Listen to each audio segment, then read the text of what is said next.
கழுத்து பகுதிக்கான ஃபிசியோதெரப்பி சிகிச்சைகள் குறித்து இன்றைக்கி நம்ம பார்க்க போகிறோம்.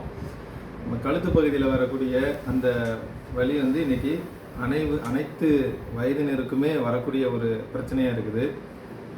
முக்கியமான காரணம் நம்ம செல்ஃபோன் யூஸ் பண்ணுறதும் லேப்டாப் யூஸ் பண்ணுறதும் ஒரு முக்கியமான காரணமாக இன்றைய காலகட்டத்தில் இருக்குது. இது மட்டும் இல்லாமல் அடுத்த ஒரு முக்கியமான காரணம் டூ வீலர் அதிகமாக நம்ம ஓட்டுறதும் அதிக நேரங்கள் பயணங்கள் செய்கிறதும் ஒரு காரணமாக இதுக்கு இருக்குது.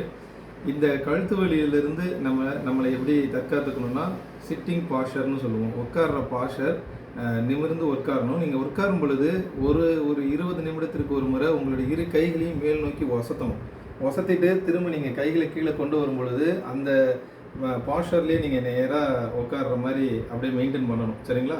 கைகளை வசத்தும் போது எப்படி உங்கள் கழுத்தும் உங்களுடைய இடுப்பும் ஒரு நேர்கோட்டுக்கு வந்ததோ அதை அப்படியே மெயின்டைன் பண்ணி நீங்கள் உட்காரணும்.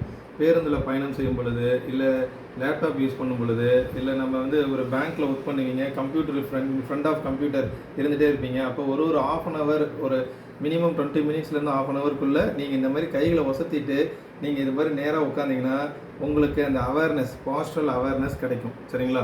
அது மட்டும் இல்லாமல் தினமும் செய்யக்கூடிய பயிற்சிகள், கழுத்து பகுதிக்கான பயிற்சிகள், சிம்பிள் ஸ்ட்ரெச்சிங் எக்ஸசைசஸ் தான் நம்ம பண்ணணும். அதில் முதல் பயிற்சி இது போல் கையை தலையில் வச்சு இந்த புறமாக நீங்கள் மெல்லமாக கொண்டு வரணும். கொண்டு வந்து மேல் நோக்கி பார்க்கணும். அவ்வளோதான். இது நீங்களாகவே செய்யணும். திரும்பவும் நார்மல், திரும்ப அடுத்த புறம் செய்யணும். சரிங்களா? மெல்ல சாய்ந்து மேல் நோக்கி பார்க்கணும். அவ்வளோதான். இதில் உங்களுக்கு மெல்லமாக சத்தங்கள் கூட கேட்கும் அந்த கழுத்து பகுதியில். ஒன்றும் பயப்பட வேண்டாம். இந்த ஸ்ட்ரெச்சிங்கை ஒரு 3 முறை ஒரு நாளைக்கு காலையில் எழுந்து பொறுமையாக நீங்களாகவே செய்யணும். வேறு யாரும் உங்களுக்கு செய்து விடக்கூடாது. இதுபோல் செய்துட்டு தொடர்ந்து உங்களுக்கு வலிகள் இல்லாத பட்சத்தில் நீங்கள் ரிலாக்ஸாக இருக்கலாம். ஒருவேளை இது செய்தும் வலி உங்களுக்கு குறையலை அப்படின்ற பட்சத்தில் அருகாமையில் இருக்கக்கூடிய ஒரு ஃபிசியோதெரபிஸ்ட்டை போய் நீங்கள் பார்க்கலாம்.